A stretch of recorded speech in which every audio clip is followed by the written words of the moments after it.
para vocês.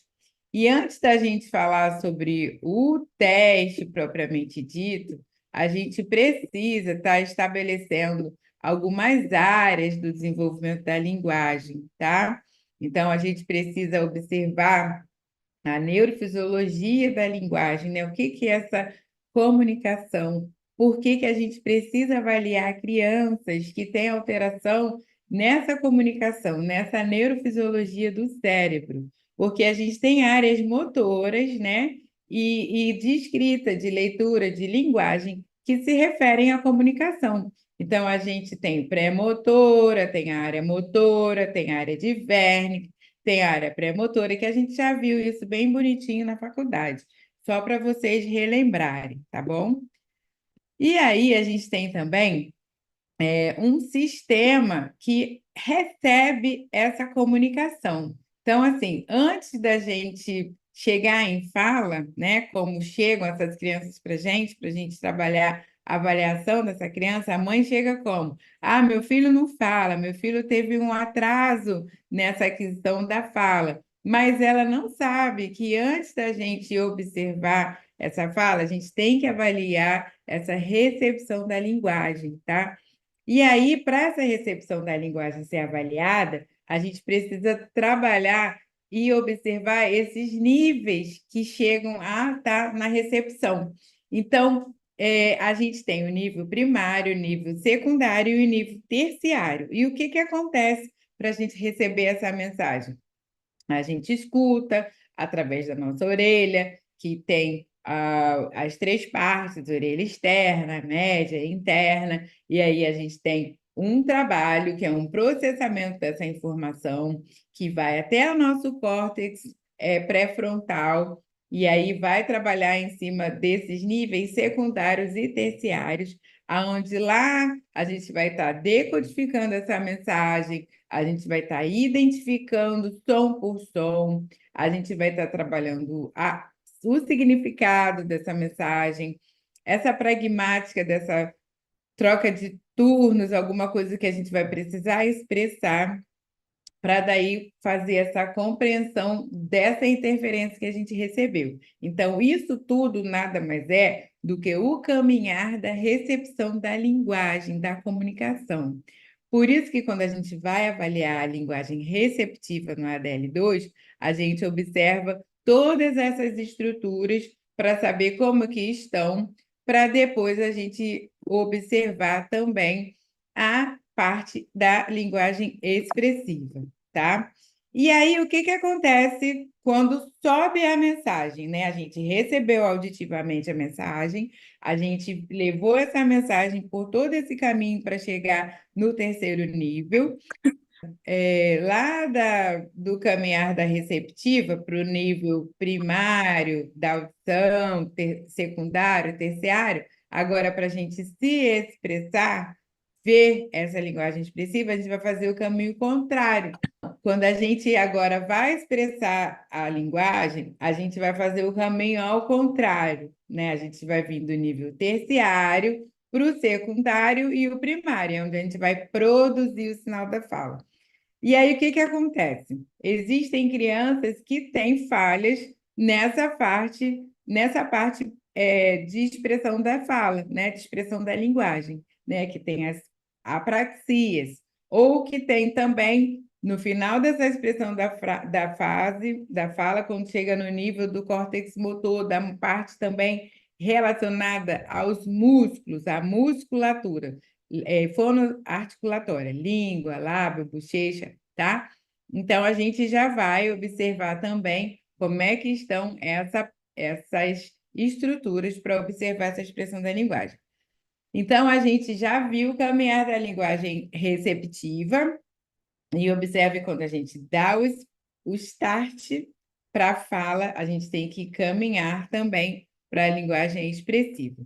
E aí aqui é uma representação esquemática bonitinha que eu sempre gosto de trazer para vocês, que é relacionada à comunicação. Então, mais uma vez, relacionando ao ADL2, a gente vai ter que observar, quando a gente for avaliar a criança, que para se comunicar a gente tem um emissor e um receptor. E nesse caso, a gente vai ser o emissor da avaliação. e a criança vai estar o quê? Recebendo essa mensagem. Então, ela vai ter que decodificar, ela vai ter que trabalhar todas aquelas estruturas dos níveis que eu passei para vocês, e aí a gente vai observar como é que estão esses níveis de comunicação da criança. Nisso tudo, a gente vai ver também como é que estão os códigos linguísticos, né? A fala, a leitura, a escrita. É lógico que a gente não vai observar leitura e escrita nessa avaliação, mas você já vai pensar no futuro. Então, essa criança que tem uma alteração de linguagem receptiva e que vai acarretar, consequentemente, uma alteração de linguagem expressiva, vai ter muitas chances, né, de também evoluir um transtorno de aprendizagem. Por isso que a gente precisa estar trabalhando com esses pequenininhos lá precocemente para fazer essa avaliação, tá?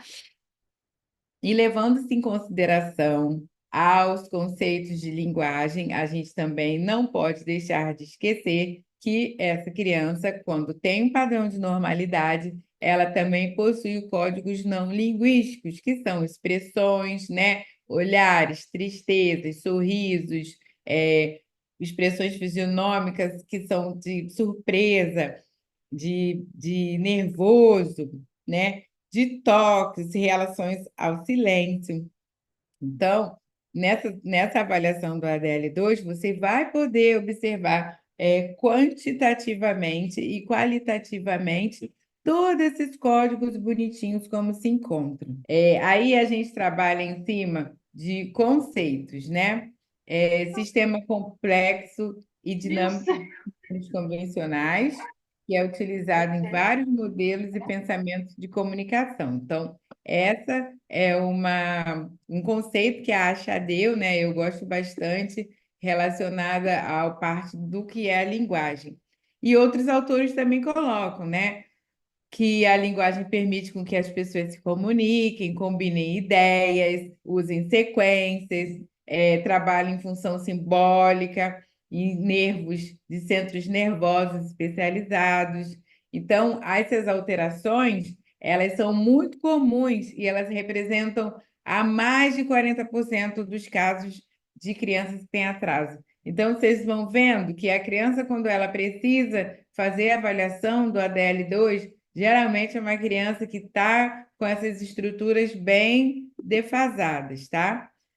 E aí a gente precisa também que essa criança ela tenha condições orgânicas, ela precisa ter algo ou intenção para se comunicar, precisa ter uma forma de comunicação para poder se expressar, tem alguém com quem se comunicar, possui capacidades cognitivas. Então, para a criança ter uma boa comunicação que não tenha necessidade de fazer o ADL, ela tem que ter isso aí tudo muito bonitinho, né? Audição, visão, processamento auditivo dentro dos padrões, condições orgânicas, sem ter tido algum trauma na hora do parto, tá? E aí a gente vai vendo que essas funções da linguagem, elas são funções que elas se interrelacionam, tá? Então, a criança precisa ter um cérebro dentro da normalidade, essa maturação diariamente através de estímulos sensoriais, porque a cognição, então, vai ter uma amplitude de organização dos fatores, né, de função executiva, de ordenação. O ambiente também vai proporcionar e aumentar o percentual desses estímulos.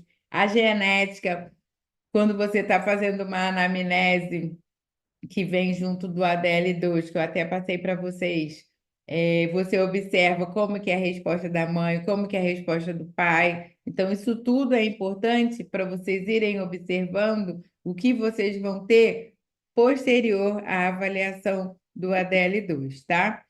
E aí a gente tem subsistemas linguísticos que a gente vai observar na avaliação, principalmente crianças até 3 anos de idade, tá? E aí, o que que acontece? Para a gente saber avaliar esses sistemas sublinguísticos, a gente precisa saber quem são eles, né? Então, a gente tem forma, conteúdo, o uso, que formam as estruturas da linguagem. Então, a forma da minha linguagem nada mais é de como que eu estruturo essa linguagem. Se é oral, se é gestual, tá? Como que eu estruturo? E de que forma? Se ela é ampla, se ela é curta. E esse conteúdo, de que forma esse conteúdo dessa minha estrutura ela está? Se tem significado, se não tem, se eu estou falando com a criança está entendendo, se a criança não está entendendo, tá? E o uso. Eu preciso observar como está essa troca de turnos da criança. Será que ela está se comunicando bem comigo? Será que ela não está se comunicando? Ela se comunica só quando ela quer, tá? Então, esses são os subsistemas da linguagem que a gente tem. Então, como eu já falei, a forma ela é embasada através dessas três características juntas que são responsáveis pela gramática de uma língua. Então, a nossa forma, nós trabalhamos em cima da oralização do português, né, da nossa gramática portuguesa do Brasil. Então, a gente tem toda uma forma de se comunicar com estruturas semânticas, de sintaxe, morfologia, aonde essa semântica ela vai ser responsável para conhecer esse objeto, relacionar esses eventos. Então, vocês vão ver no decorrer da avaliação que a criança também precisa fazer esse conhecimento do objeto, relacionar um objeto com outro, observar o que um tem que o outro não tem, tá? Então, a criança, quando ela tem um atraso, ela tem essa dificuldade. E no ADL, a gente vai quantificar, tá, esse atraso. O uso é a questão da pragmática. Então, a gente vai ver para que eu vou usar essa linguagem, né? Será que eu vou me comunicar com outro? Será que eu vou interagir? Como é que vai ser a minha conversação? Ou eu vou ficar de costas? Ou eu vou querer responder só quando eu for perguntado? Ou será que eu vou ter iniciativa e intenção comunicativa para estar realizando esse teste, tá? Até porque a fala ela não ocorre num vácuo, ela ocorre com uma relação em contexto, né? Que inclui, no mínimo, duas pessoas.